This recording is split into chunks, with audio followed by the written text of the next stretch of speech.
Qué bueno es estar con ustedes y buenos días, gracias Alex. Y gracias por invitarme a tu casa. Algo que aprecio que es diferente a cómo lo hacíamos antes es de que puedo ver familias juntas, todos sentados juntos. Algunas veces en la iglesia pues todos los niños están en su clase, el ministerio infantil, que es súper, ¿verdad? Pero ver a toda la familia junta es algo bien bonito. Y entrar en sus casas, y cuando, como por ejemplo la familia Hendis comparte desde su casa, esa comodidad permite que haya más apertura, tal vez más comodidad para escuchar lo que Dios ha hecho en tu vida. Y eso me hace sentir como que yo estoy ahí sentado en esa mesa junto con cada uno de ustedes, así que muchísimas gracias.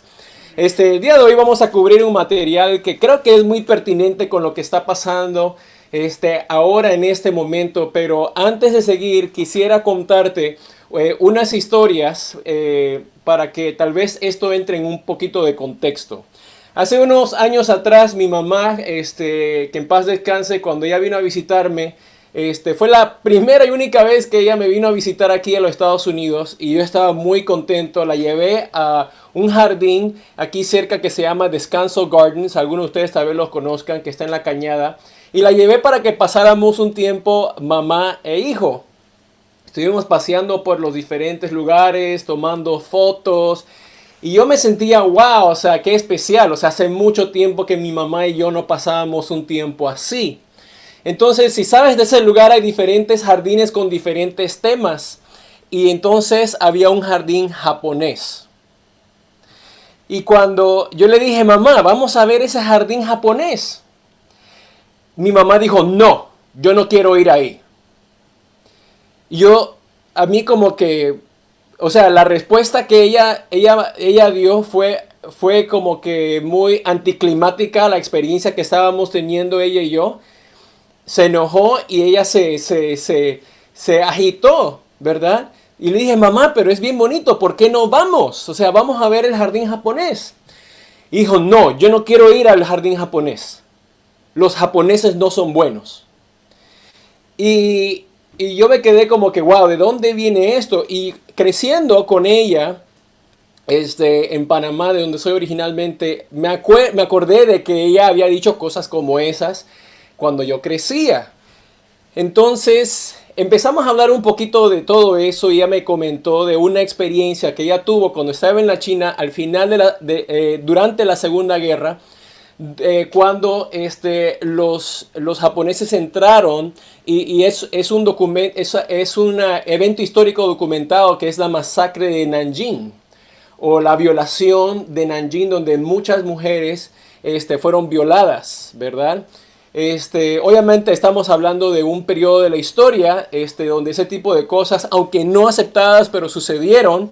Y las cosas hoy en día son diferentes y las relaciones que tenemos entre países es diferente. Pero en la memoria que quedaba en mi mamá, estaba tan presente. Y yo me decía a mí mismo, bueno, yo tengo amigos japoneses, me encanta la comida japonesa, tengo hermanos en la iglesia que son japoneses, me encantan los productos japoneses, pero a ella le valía todo eso porque en su experiencia ella pasó una tragedia. Ella fue testigo de esas cosas que estaban sucediendo.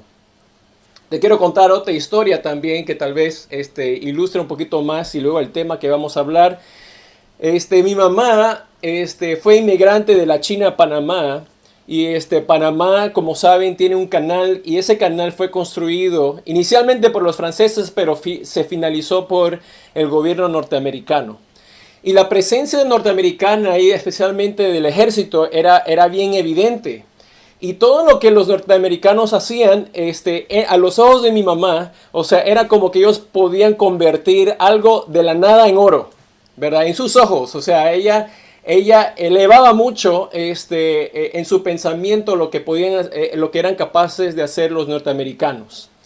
Y es cierto, o sea, ellos convirtieron el área donde cruza el canal en algo que en ese momento no se asemejaba a ninguna otra parte de la República de Panamá. Yo pude ver eso con mis propios ojos.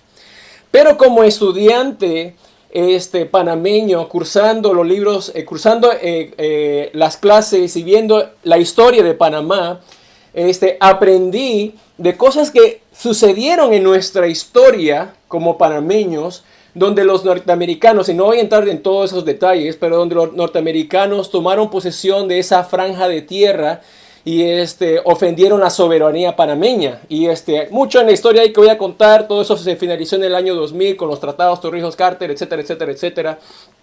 Pero yo me acuerdo creciendo que habían demostraciones algunas veces y se ponían en las paredes con pintura Yankee Go Home. Y nuevamente he aquí una experiencia polarizante. Mi mamá viendo la experiencia de todo lo que llegaron a hacer los norteamericanos y el pueblo panameño que estaba experimentando ese sentimiento al grado que no querían que ellos estuvieran, los norteamericanos estuvieran en ese país, en nuestro país. Y a lo que yo te quiero compartir hoy y lo que vamos a hablar es el navegar dos mundos. El título del mensaje del día de hoy es Navegando dos mundos. El reino y la política. Ay, ay, ay. Ok, ay, ay, ay. Estamos viviendo una realidad este año por las cosas que han sucedido, por la pandemia, por la tensión racial, por el hecho de que este es un año de elección, donde se han visto demostraciones y podemos leer en las noticias, podemos leer saber en los medios de que existe una tensión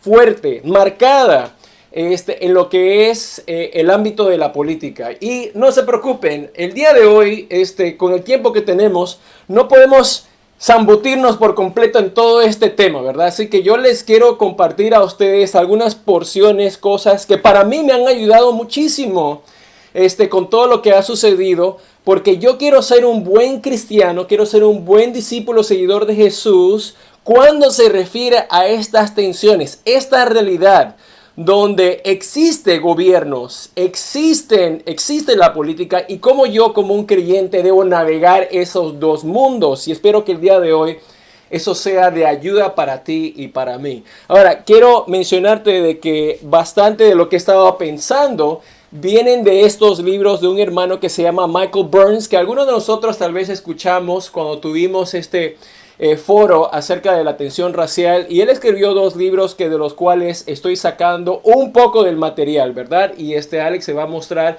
esas imágenes. Una se llama Crossing the Line, Cultura, Raza y el Reino, de Michael Burns, y el otro es Escapando la Bestia, que habla de política, alianzas y el reino, ¿verdad? Así que te lo comparto para que si tú quieres indagar más, esos recursos están ahí para ti. Puedes buscar a Michael Burns en la internet, puedes ir a IPI Books. Michael Burns es un maestro aquí en la iglesia. Y él te abre, él me ayudó a abrir un poquito el pensamiento para considerar. No tomó decisiones por mí, sino que me ayudó a ser un buen estudiante de la Biblia. Amén. Así que lo primero que yo te quiero compartir es acerca de los dos lados de la moneda. Los dos lados de la moneda. Tal como mi mamá, en su experiencia, podía ella sentirse muy convencida, muy apasionada. Por ejemplo, cuando dice, no quiero ir al jardín japonés, ¿verdad? De ese lado de esa moneda donde hay tanta pasión y tanto sentimiento por realidades, experiencias, que yo no le puedo quitar a mi mamá. Que yo no le puedo decir eso no es cierto. Eso fueron cosas que ella vivió. Del otro lado de esa misma moneda hay otra experiencia que es la que yo tuve. Yo no tuve la experiencia de ella. Mi experiencia fue diferente con personas, con cosas que he leído, con los productos, etcétera. Y algunas veces podemos ser tan polarizantes, podemos ser tan apasionados acerca de un tema en particular, que podemos ver ese lado de la moneda como el único lado de la moneda o como el lado de la moneda que es verdadero. A lo que te quiero decir es de que algunas veces nuestra pasión, nuestras emociones pueden hacernos creer que algo es verdadero únicamente. Ahora, Dios nos ha ofrecido, nos ha regalado nuestras emociones para sentirnos apasionados de las cosas que nos sentimos apasionados, y muchas de ellas son verdad, pero hay otras que tú y yo, como ahora, como seguidores de Cristo, y estamos enmarcando todo esto para los que nos visitan de paso, bienvenidos, estamos enmarcando toda esta idea bajo la idea del cristianismo, de que tenemos a nuestro Señor Jesucristo como nuestro Señor, ¿verdad? Así que ahora siendo cristianos, tenemos que no solamente tener esa pasión y esos sentimientos, sino que ahora tenemos que contrastar esto con lo que es la verdad. Lo menciono porque el tema de la política es bien divisivo. Y si podemos hablar de muchos otros temas, o sea, si empezamos a hablar de tu mamá, oh, wow, o sea, no vayas a insultar a mi mamá, ¿verdad? O sea, a mi mamá no se le dice nada, ¿ok? Podemos hablar de nuestra patria, podemos hablar de nuestro partido de fútbol. O sea, ¿algunas veces has estado en una situación donde por el simple hecho de que se hablan de deportes, se estalla una polémica? Hay situaciones que el solo hecho porque nos sentimos bien emocionados pueden crear rupturas porque asociamos esa pasión con la verdad, ¿verdad? Y esto es algo que yo quisiera hablar. En el libro de Jeremías, en el capítulo 17, en el verso 9, dice lo siguiente: no hay tan engañoso como el corazón, no tiene remedio. Si Alex puede poner las escrituras ahí, por favor. ¿Quién puede comprenderlo? No hay tan engañoso como el corazón, no tiene remedio. ¿Quién puede comprenderlo? Yo, el Señor, sondeo el corazón y examino los pensamientos para darle a cada uno según sus acciones y según el fruto de sus obras. Aquí la escritura, por medio del profeta Jeremías, nos alerta, nos da la advertencia de que esto que tenemos aquí, que es tan vital, tan importante, que es nuestro corazón. Y no estoy hablando del corazón físico en el sentido de que bombea sangre, sino nuestro corazón, parte de la esencia de nuestro ser, es vital para tener esa pasión, para amar a Dios, para amar a los demás. Ese mismo corazón puede ser engañoso. Ese mismo corazón puede ser engañoso. O sea que no solamente porque sentimos algo apasionadamente es el único lado de esa moneda. Y algunas veces en estos temas de política, de lo que sea, podemos dejarnos llevar por esa emoción. Y yo, nuevamente, para mi mamá que vivió esa tragedia, esa fue su realidad. Yo no se lo puedo quitar. Ella vio eso. Sería injusto de mí dar un ojo ciego a esa realidad. Pero no es la única, no es la única realidad. Y algunas veces podemos ser tan miopes, tan ciegos en ver solamente un lado de esa moneda. Aquí hay otra escritura en Hebreos 4:12, donde dice lo siguiente: ciertamente la palabra de Dios es viva y poderosa y más cortante que cualquier espada de dos filos. Penetra hasta lo más profundo del alma y del espíritu, hasta la médula de los huesos y juzga los pensamientos y las intenciones del corazón. Y la diferencia que tú y yo tenemos es vital. Es algo que vale la pena recordarnos. Es algo que vale la pena profundizar raíces. Es de que nuestro estándar de vida, la manera como nosotros tomamos decisiones, la manera como nosotros dejar ir nuestras emociones, deben ir fundadas por la palabra de Dios. La palabra de Dios es la que juzga. La palabra de Dios es la que es viva y poderosa y penetrante. Es aquella que es capaz de discernir y separar claramente. Y obviamente, como cualquier cosa que vale la pena, que merece la inversión de nuestro tiempo, no se logra en 5 minutos. No se logra en un mes ni en un año, sino algunos de estos temas, y aquellos que han sido creyentes, seguidores de Cristo por cierto tiempo, saben de que toma la inversión de leer las escrituras, de escudriñar, de profundizar, de escarbar, para saber cuál es la voluntad de Dios en nuestras vidas. Muchos de nosotros, y por ejemplo lo que compartió nuestro hermano Manuel Ojendis, excelente, o sea, el vivir esa realidad de tal vez la violencia o el pecado, lo que sea, es algo difícil para todos nosotros, no solamente para Manuel, ¿no? Sí. y ha tomado tiempo escuchar mensaje tras mensaje y tiempo con Dios y orar y buscar ayuda y buscar consejo para poder vencer. Y si hay algo tan polémico, por ejemplo, como la política, no creamos de que sencillamente leyendo un par de versos nosotros vamos a concluir estar tranquilos. Es algo que merece que tú y yo le dediquemos el tiempo para saber cuál es nuestra posición, qué es lo que Dios espera de nosotros, ¿verdad? Porque hay dos lados de esa moneda. Segundo punto es, vivimos en dos mundos. Vivimos en dos mundos. ¡Wow! Somos extraterrestres. No precisamente. Es una tensión, nuevamente, es un tema que no podemos cubrir con tanto detalle, pero vale la pena que tú inicies, ¿verdad? Porque Dios es rey. Dios es soberano. ¿Ok? Pero Él permitió que en el mundo se manifestaran reinos y gobiernos. ¿Cómo es la cosa? Te lo quiero plantear de esta manera porque vivimos en dos realidades donde si tú eres un creyente seguidor de Cristo, tenemos un rey, eso es indiscutible. Pero también vivimos en países, en naciones, en imperios humanos, definidos por leyes humanas. Y esas son dos realidades. Si vamos a Daniel capítulo 2 en el verso 44, es una escritura que es excelente, todo lo que sucede en esa historia en el pueblo de Dios. El rey Nabucodonosor, un rey de Babilonia, tuvo un sueño, necesitaba la interpretación de ese sueño. Daniel, como el hombre de Dios, viene. Sin que le contaran el sueño, él pudo accesar por medio del poder de Dios. Él pudo saber qué es lo que soñó un rey. Imagínate alguien te diga lo que soñaste. Wow, te quedaría sorprendido, ¿verdad? Y no solamente eso, sino le ayuda a interpretar el sueño. Y lo que sucedía en el sueño era el paso de un reino tras otro.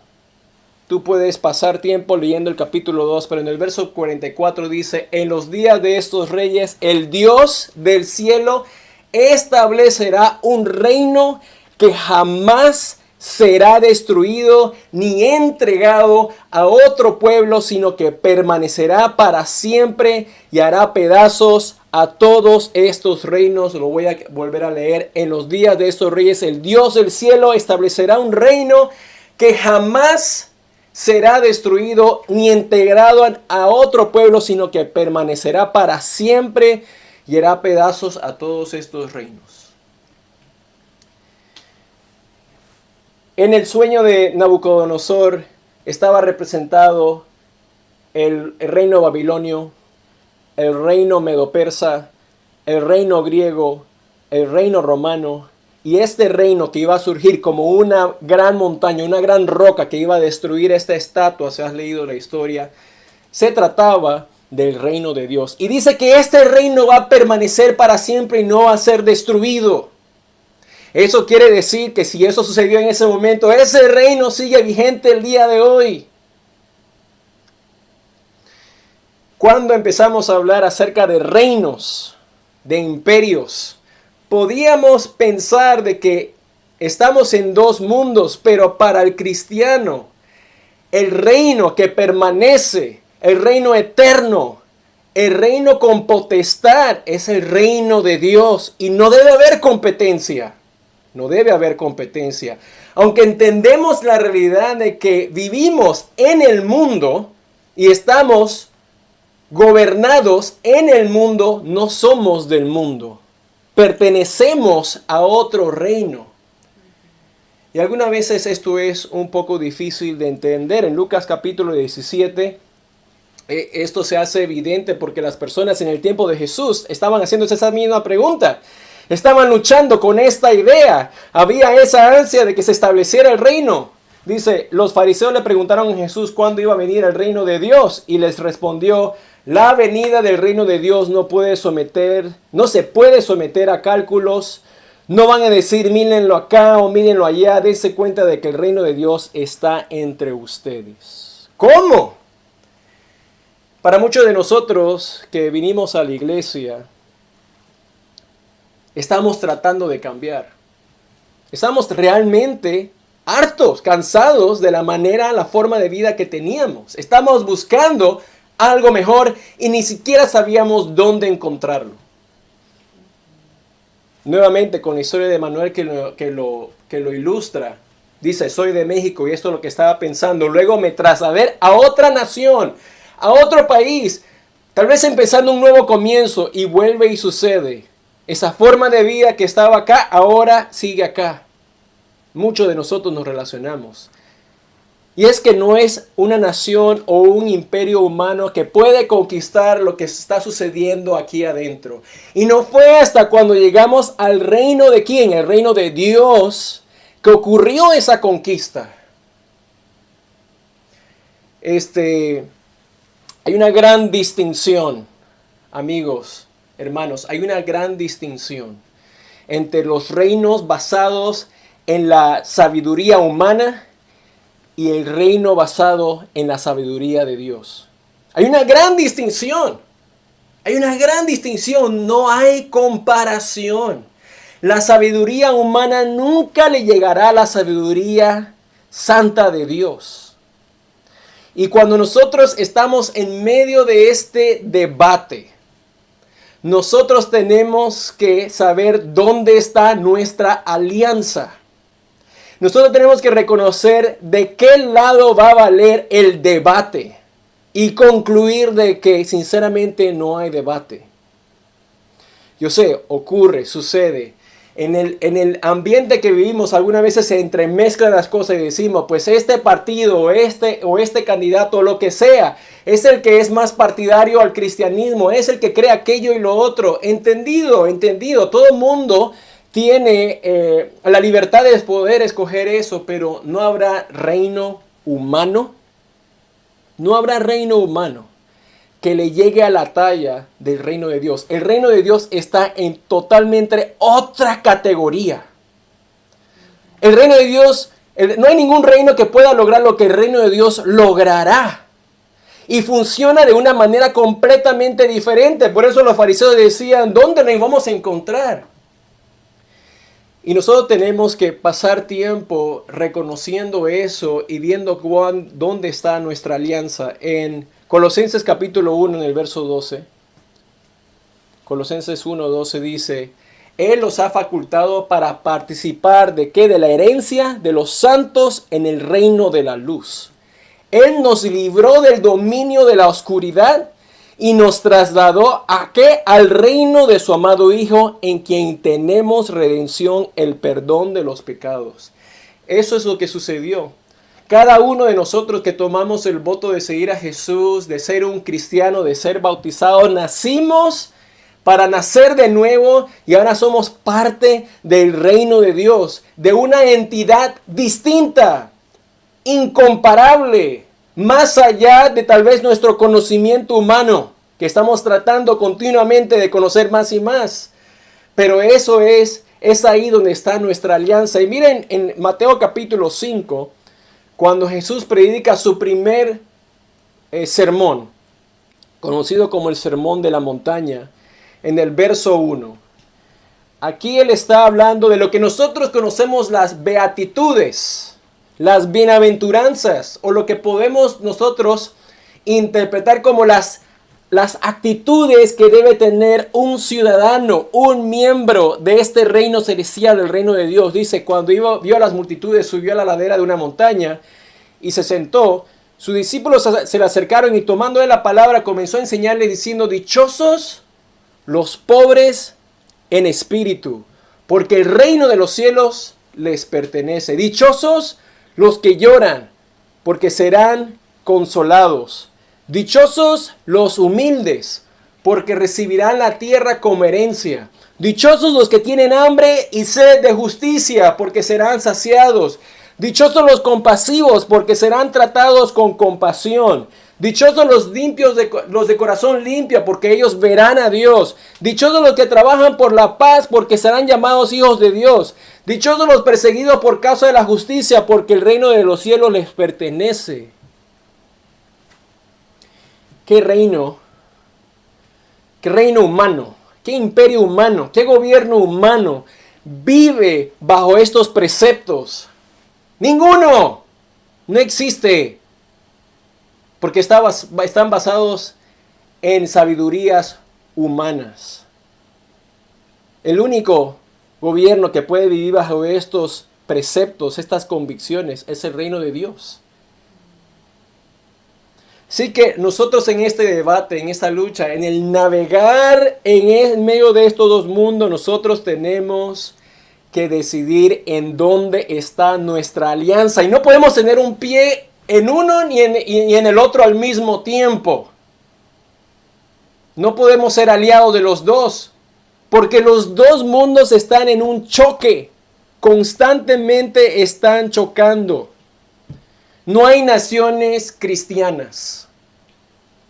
Podríamos decir, bueno, esta nación, wow, practica mucho. Sí, podrá practicar y qué excelente. No estoy en contra de que se practique. Pero no hay ningún imperio humano que vaya a reemplazar el reino de Dios. Y nosotros tenemos que ver dónde está nuestra alianza en primer lugar. Por último, quisiera compartirte, y hay otra cita en Romanos 12 y 13 que puedes ahí leer un poquito más acerca de estos conceptos. Pero te quiero preguntar, ¿dónde está depositada nuestra confianza? ¿Dónde está depositada nuestra confianza? ¿Dónde está dónde depositas tú tu seguridad, tu felicidad, tu libertad, tu futuro? ¿Dónde están depositadas esas cosas tan valiosas? Y si tú y yo ponemos esos tesoros en las manos de una persona, en la mano de un gobierno humano, vamos a ser defraudados. Es por eso que nosotros decidimos ser cristianos. ¿Acaso no?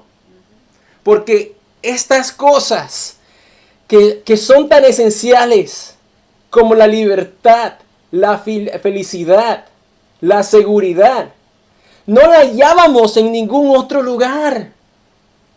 Para los cristianos del primer siglo que estaban viviendo en una persecución, no había imperio romano, ningún otro imperio. No tenían otra salida.